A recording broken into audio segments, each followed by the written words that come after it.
This episode may contain some sensitive topics that some listeners may find challenging. If you are affected by anything that is spoken about, please speak to a trusted adult. Hello everyone, this is the Wellbeing Club, a podcast made by young people, giving them a voice, helping them be confident in expressing themselves and breaking down barriers. Hi, my name's Ali. Hello, I'm George. Hi, I'm Molly.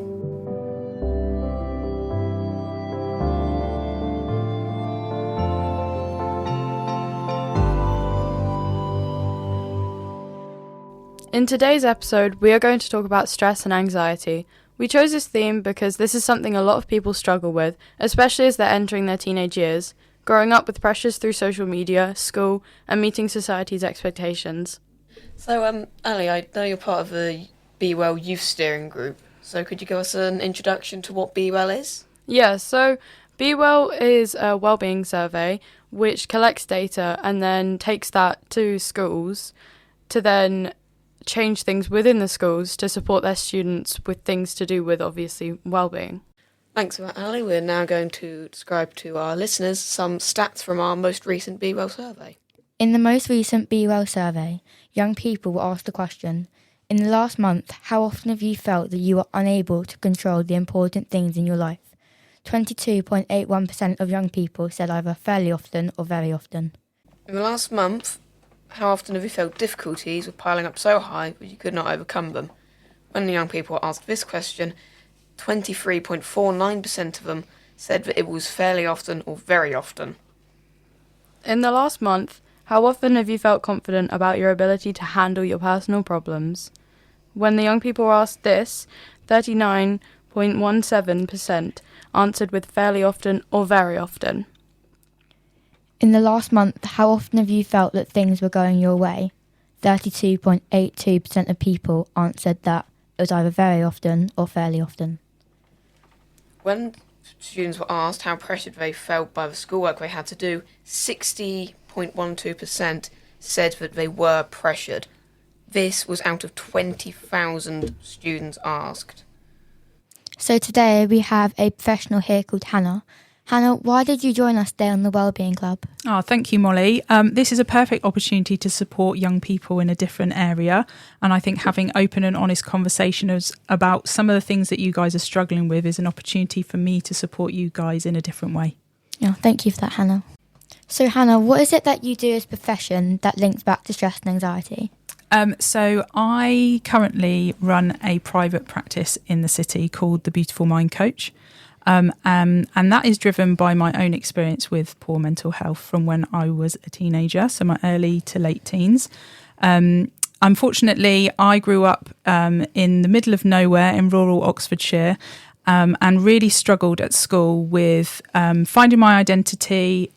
I really experienced some chronic bullying and navigating education academically because I was very much more of a creative. Unfortunately led to a dark bout of depression and I attempted to take my own life at 21. I had really supportive parents. However, I was driven by expectation that I wasn't fulfilling what my parents dreamed for me. And really struggled to navigate who I was as an individual, my identity, what I liked, what I didn't enjoy, and friendships were really difficult, which obviously led to being quite distracted in the school environment. So my education really wasn't as I had hoped during that period of time. And now my career, I went off to university and studied psychology and mental health, and then I've been working part-time now, was full-time for many years in the NHS as a professional working in mental health services. I've worked in high-security psychiatric prison. I've worked in local community services, in the community at people's homes, independent living. I have done it all. But unfortunately, during COVID, when a lot of the NHS professionals were sent off to work in other areas, I hit burnout and took a kind of another step back in my mental health and I really had to reassess what it was I wanted to get out of life. And now I work in the community in the city as a CBT therapist and counsellor, working with young people from the age of 9 up, all the way to my oldest client is 75, and supporting people with their mental health to offer them the tools and the awareness and the understanding to improve their life and gain happiness. That sounds absolutely amazing. Thank you.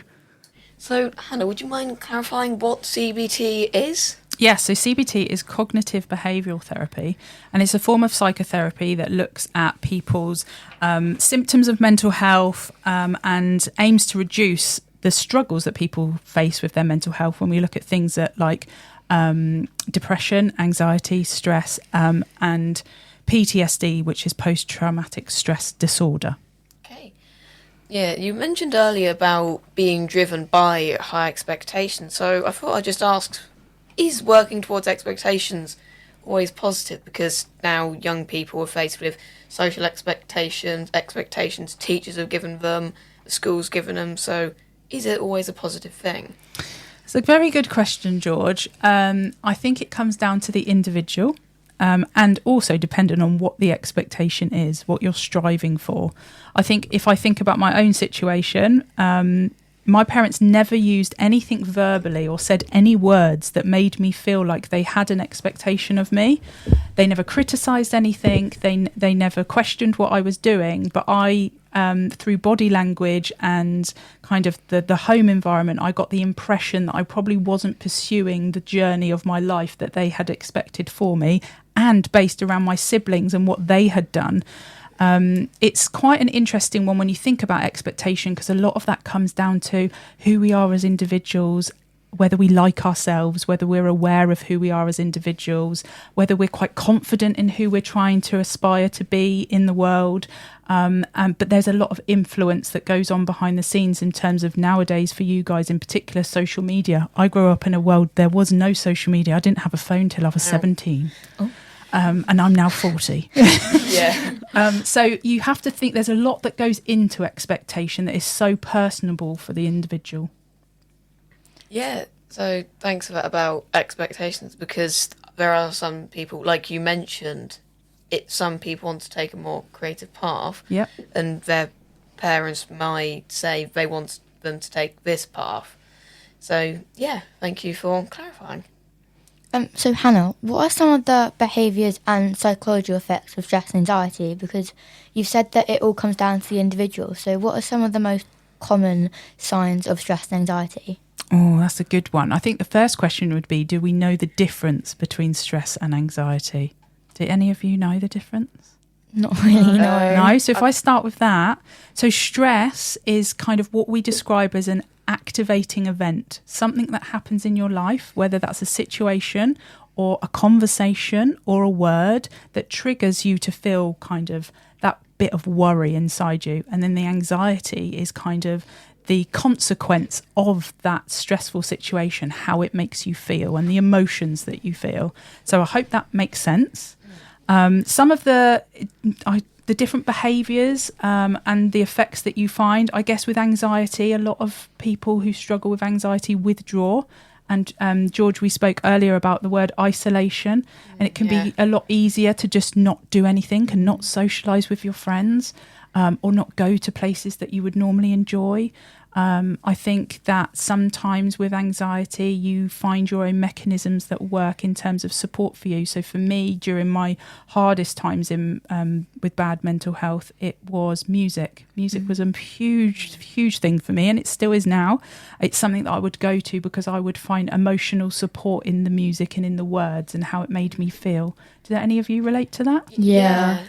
With music, it's also the almost sentimental value that comes from it, because you may remember hearing this particular song at this particular moment and you remember how it made you feel. Yeah. I remember there's always this one song I'm always going back to, despite it now being really outdated. I'm like, this song's really bad, but it still makes me happy. Yeah, something that sits in a nice place for you. Yeah, and a lot of young people find that like acting or music or just being creative, it triggers your brain. It makes you feel less stressed, less worried about everything that's going on around you. What about you, Ali? I hold a very personal connection with a lot of like like was said about the creative arts. With like performing and stuff, it's like very close to my heart, and I do it a lot. There's like a sense of you step out onto the stage to either do your singing, your acting, your dancing, whatever, and it's like that's all that matters, and you're in the moment and nothing else. You don't even think about anything else until you're off the stage. And in kind of the science behind the brain is those moments that you're describing trigger your serotonin and your dopamine. So they're those happy hormones that really keep you energized and make you feel safe in the right place. Yeah. And when you think about stress, then the difference then would be stress makes you unable to concentrate. Yeah. You lose your motivation. You kind of get in this kind of really lull mood, and you just don't want to do anything. And some other things that people describe are kind of, you end up with some physical behaviours like hair pulling, or some people twizzle their hair. It's like a fidget thing, or pick the skin, or fidget with their clothes. Some people can't sit still because the stress is so kind of making them so anxious. What about for you guys? Do you have any personal quirks, I like to call them? One thing that I know me and my friend both do is whenever we're sat still, we have to move something, whether that's doing like something leg with our hand. shaking. Leg shaking is Yeah. one of the most common ones. And obviously sometimes like it'll be different if we're not as stressed, it won't happen. But like sometimes if you're just sat very still, I really struggle to not do something. I have to be doing something, otherwise it feels really unnatural. Yeah. Oh. Yeah, I'm one to fidget when sat still. Unlike, well, it's not like a hand gestures. It's just because I feel like I'm comfortable in my seat. Then there's a hop pass. I'm like, oh, shift, and sometimes that can be really annoying if there's a creaky chair. Yeah, I definitely spend a lot of my time fidgeting, especially because I've been dancing for a lot of my life. I will sit and I will like tap dance under my table, which gets really irritating, especially Not if you're wearing in a quiet tap room. shoes, I hope. No.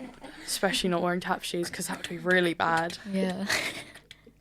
You're in class and all the teachers here just Tap, tap, tap. Yeah, at tap, the end tap. of my exams, and It's I'm like just pen sat there clicking. tap Pen dancing. clicking. Pen Oh, clicking yeah. in Pen schools clicking. is a big identifier. Yeah, but pen clicking is one of those things that helps with stress and anxiety. Because Yeah. you're like, I'm really stressed, click. Pen clicking is really good for like when you're trying to focus. I find when you're trying to focus, if I'm doing something and nothing is going on around me, like everyone's just there writing, I'm like, it doesn't feel right. It doesn't feel natural. You have to be doing something. So Or better, if you've not got a clicky pen, just twirling it around your fingers. Yeah. Until it That's flies better. off to the other side of the room. And it's at that point where you get really stressed out because you've got to walk past everyone Well, all the way around to yeah. get you. I can ask a question. Yeah, that What are works. the main topics which come up when you speak to the community about anxiety and stress, especially in teenagers? A lot. There's probably a whole list of things, I think, but the top three are young people really struggle, like we just spoke about, to understand the difference between are they feeling stressed or are they feeling anxious, or are they an anxious person? Coping strategies and how to manage it. So the thing we talk about in therapy is that if you are an anxious person, you're not going to get rid of your anxiety. It's about how you manage with it and Yeah. how you grow with it. Stress is something that you can overcome or weaken the impact of. But anxiety, a lot of young people think that they could take some medicine and it will disappear. And unfortunately, it isn't about that. And then the last one for me is about how to increase motivation and not get so isolated. So trying to overstep those challenges of making sure you're being sociable with the right people because it makes you happy, and going to clubs and things that bring you joy, and working with the right people at home in terms of support or in your school setting to understand what it is that will support you better in being able to just live your life. Have you got any good like coping mechanisms that you suggest to I people? knew one of you would ask me that.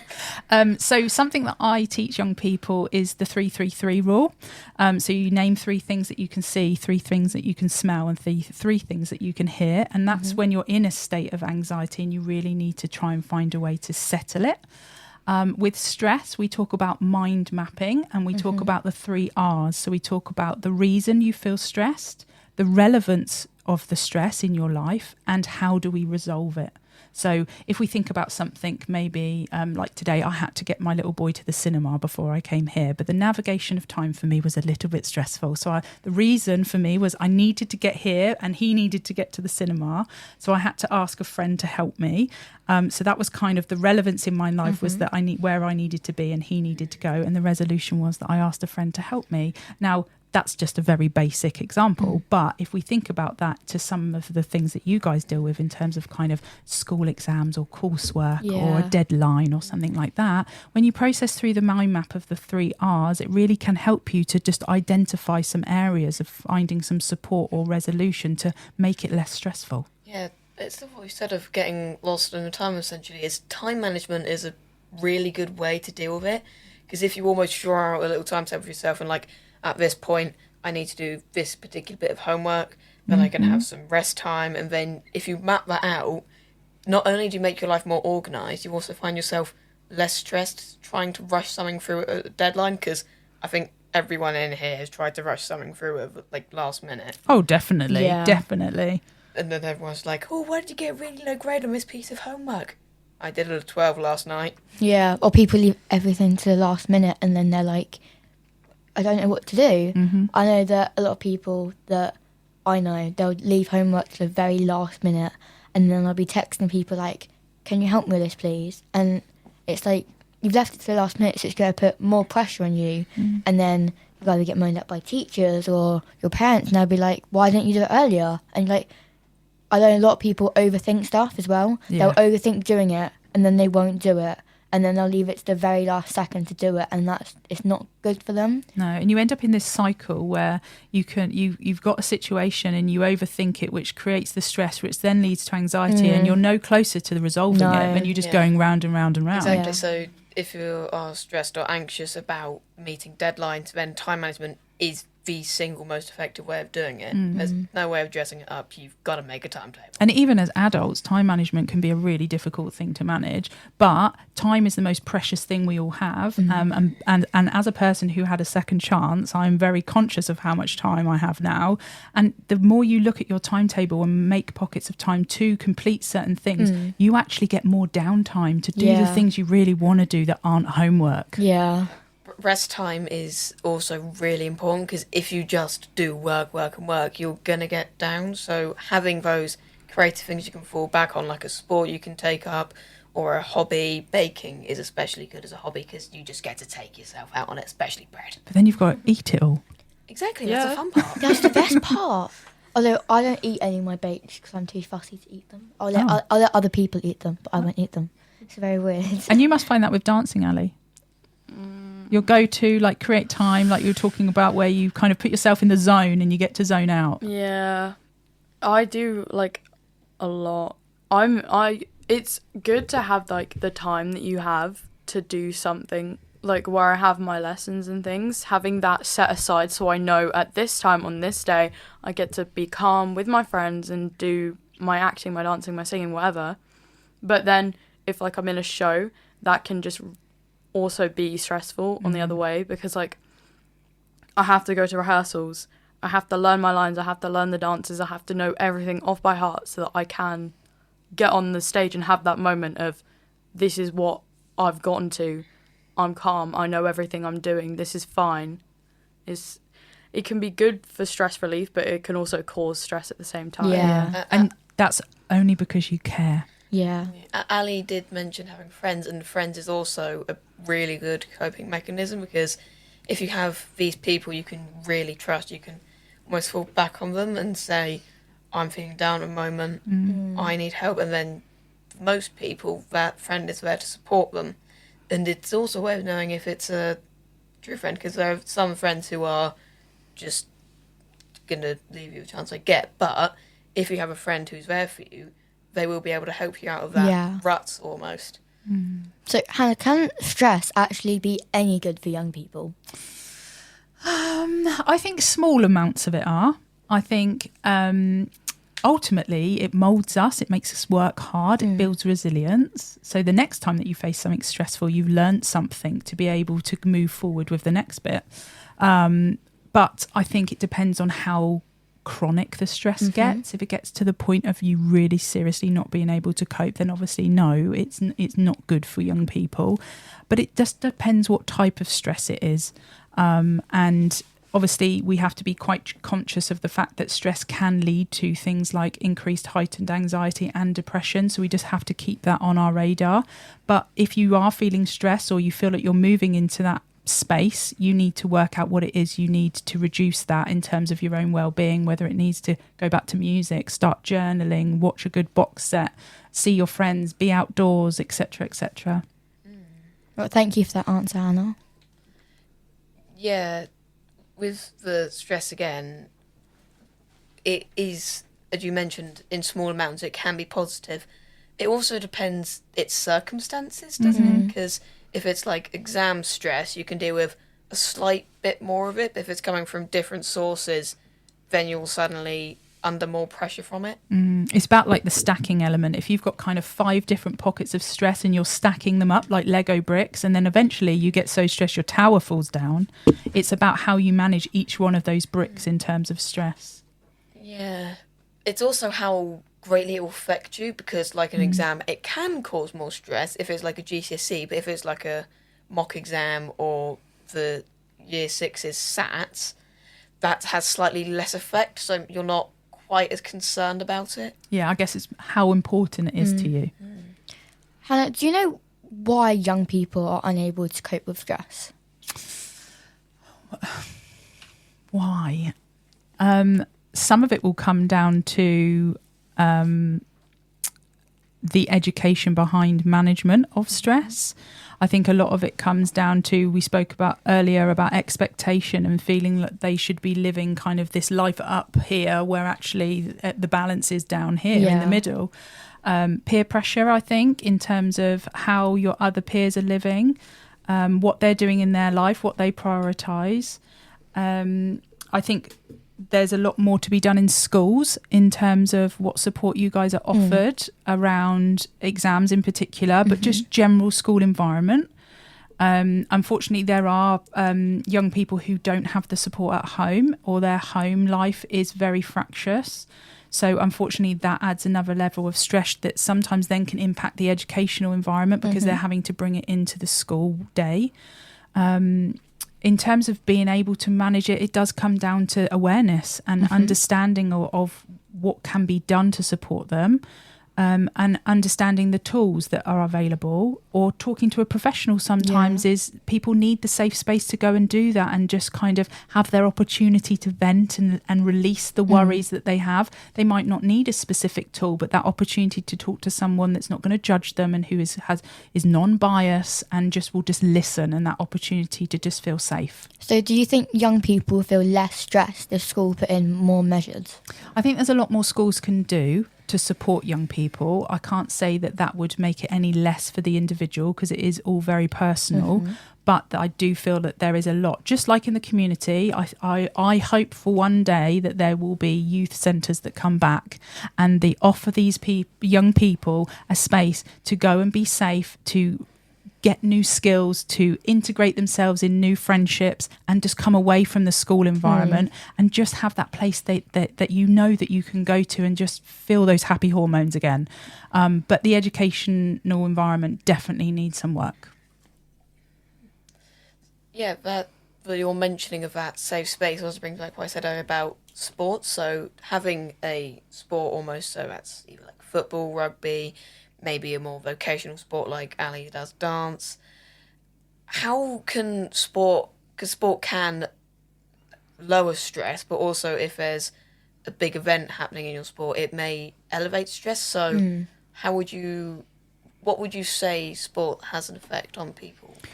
I think naturally any type of sport in terms of exercise is good for our well-being and our mental health, because it gives us those adrenaline endorphins get released, and it gives us that opportunity to kind of release the stress naturally from kind of the heightened running around, being with other people, achieving something. Teamwork is a massive thing in a sport. Regardless of the type of sport, there are those people around you who are championing and believing and enjoying what you're doing with them. And you get another sense or another level of friendship that just brings something different to the school environment or the community environment. I think also everyone needs the thing. Like everyone needs that thing that is theirs, that they love, that is their safe space, that you know that you can go to and be a part of something that's really quite special. And it gives you a talking conversation topic with your peers, that you get to share something that's different to everybody else. I hope that answers your question. Yeah, summed it up pretty well. Good. It's also the fact it presents a new experience, because trying out this new thing could open up a whole new area of possibility for you. And also that feeling of succeeding at this thing you've just started at. It's so good. So doing something like a youth club's beneficial, because each week they'll do something new. So that's something like scouts, guides, explorers, all those sorts of things where you're introduced to this new thing each time. It's really good, and coming from someone who is a scout, it's really fun, because one new week you'll be doing cooking, next you'll be building ballistas out of sticks and rope, and it's this mixture of experiences that provides that adrenaline almost. I think sometimes it also comes down to your confidence. So you build your confidence in an area that's completely isolated from all of your other daily kind of pockets of friendships and peer groups. And you then can bring that confidence into the school environment or your community environment, where you feel uplifted to be more yourself, which means you're more likely to then succeed at the other things like exams or peer pressure type, dealing with peer pressures and things like that. So with like succeeding, do you think when you're stressed or you have anxiety, do you think it's all the little wins that have a massive impact on you? I always, in therapy, we always talk about celebrate the small wins, because they're actually bigger than you think. And if it just means that you've got up and washed your hair and gone to school that day, cool. That is a massive win. Like, don't worry about all of the rest. Tomorrow is another day. It's really important that we just focus on the present. We talk about something in therapy called the 72-hour rule, and I talk about it in my household all the time, is that if it happened 2 days ago and you need to talk about it, you talk about it. But if it's not bothering you anymore, you let it go and you move on to the next day, because it's all about time. It's all about what you're wanting to achieve and what you're aspiring to do, and try and put your confidence in yourself in that sense. Yeah, thanks for that answer. It's pretty definitive. So, with stress and anxiety, especially considering what happened with COVID, how has that had an effect, especially on young people? Well, your life's completely changed overnight. Yeah. Like most of the world, and the same for adults too. I think it was that uncertainty and the unknown. You were kind of one day in school dealing with everything that you were dealing with, to, oh, you're not going to school now, we're all going to stay at home. Oh, no, you're going to homeschool everybody, and now we're going to have to do school online. I hated every minute of that. I hate school as it is. And so the dynamic of your life completely changed. But what that brought was this umbrella of complete uncertainty of what was going to happen next. And ultimately, and maybe some of you can agree, you started to fear it because you didn't know what was coming. You didn't know what would happen tomorrow or the day after that or the day after that. And it was worrying. It was really worrying, especially for like younger people, because like a lot of people were either finishing secondary school or doing exams, or like they were doing stuff that was going to have a massive impact on their life, and they missed out on all that because of that. And I feel like that stressed out even more, because obviously when you're in secondary school, you have more support on what you're going to do in the future, and that all completely went away when COVID happened. So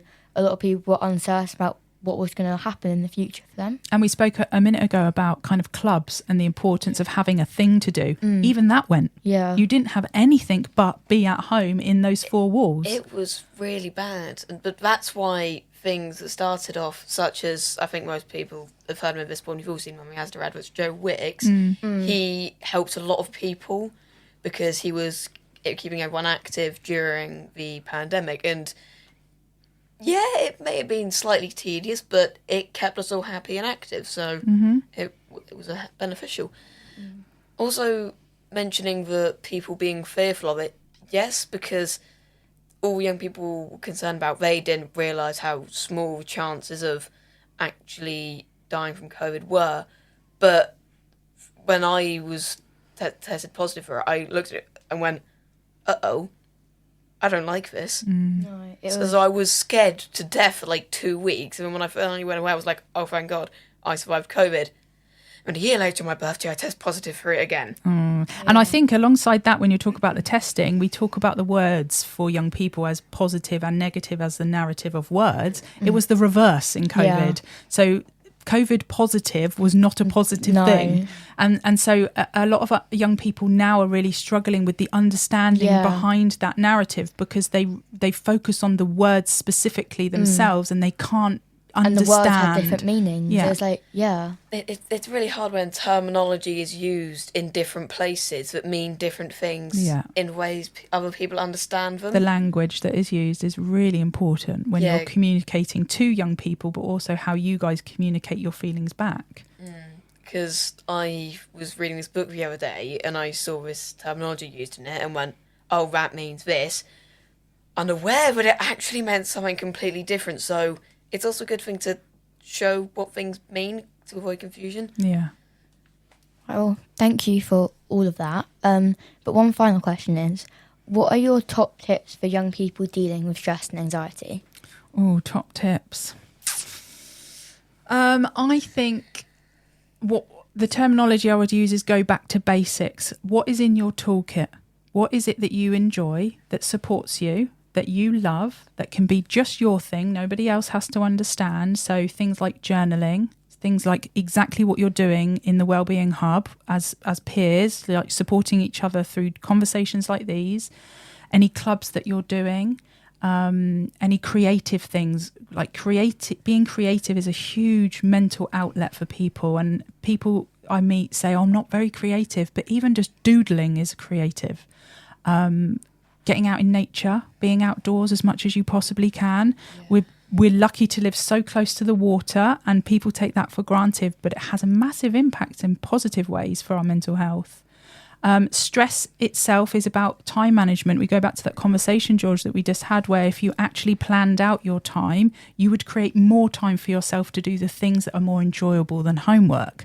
Anxiety, it might be that you need some professional support to help you understand how to manage that, because it is a cycle and it is very individual for each person, because everyone has their own triggers.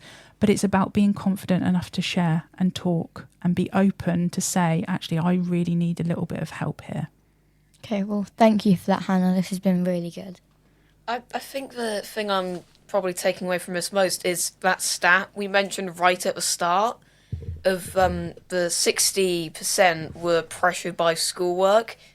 And the thing that really shocked me about this one was the fact it was out of 20,000, because if it was out of a small group, you may think it was because certain circumstances this group is in, but it's the fact it's over such a broad number to see that all of them are pressured by schoolwork. I think one of the main things I'm going to take away is the coping tips that you shared with us, how you can cope with like stress and anxiety, and doing 3 things you can hear, 3 things you can see, stuff like that.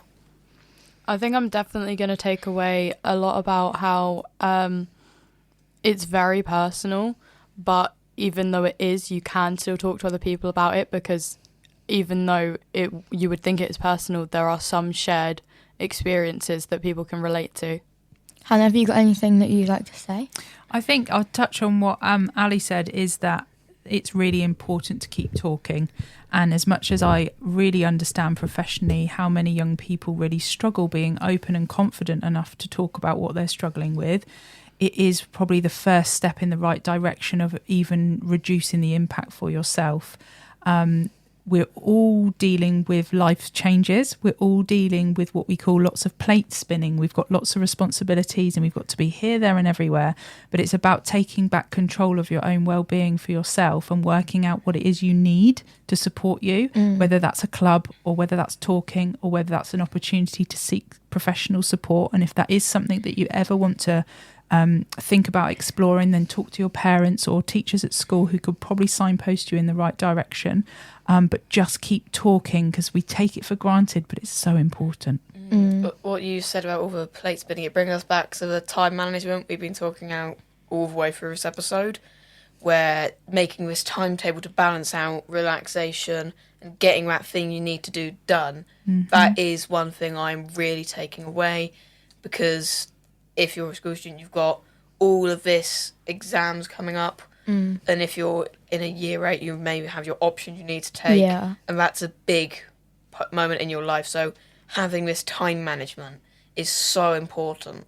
Yeah, time is like really precious when you think about it. Everyone takes it for granted, but then, especially because this most recent survey was done on year 9s and 10s. And I know in our school that we have year 10s are taking 2 of their GCSEs. So stress is something that a lot of the year 10s struggle with. And like showing this survey, like so many people were pressured by the schoolwork. 60% of 20,000 students. It's a very large number, and I think it shows how much like certain stuff can impact people.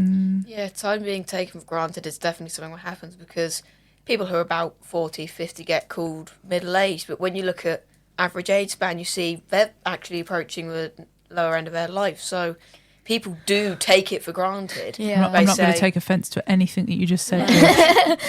No, I'll slowly shuffle slightly away. I think your point is right, but also remember that focusing on time management and ticking off all of the things you have to do creates time for you to go and do what you want to do. Yeah, getting all of it done in that short time span also drains your energy, and then you almost don't want to do your relaxation. You start to eliminate the stresses by doing that. If you get the stuff you have to do out of the way, you have more time to do the stuff You want to do. you actually care about. It's like I'm not going to say we don't care about homework, but like not something that people will voluntarily just say, I'll do all of this homework my entire day and not leave any time for me. Whereas instead of saying, no, I'll do half the day on homework and the rest of the day for me. That's what causes a lot of people's struggles, where they do everything at once, or people ask for these people to do favours, and this is also an important thing. And some people just find it hard to say no to these people. Yeah. That is a problem I've run into a lot, where people say, oh, George, can you do me a favour and do this? And I've got all these people asking me these favours. And I'm suddenly like, okay, yeah, I'll do it. But then I realised I have now got no time to do what I need and want to do.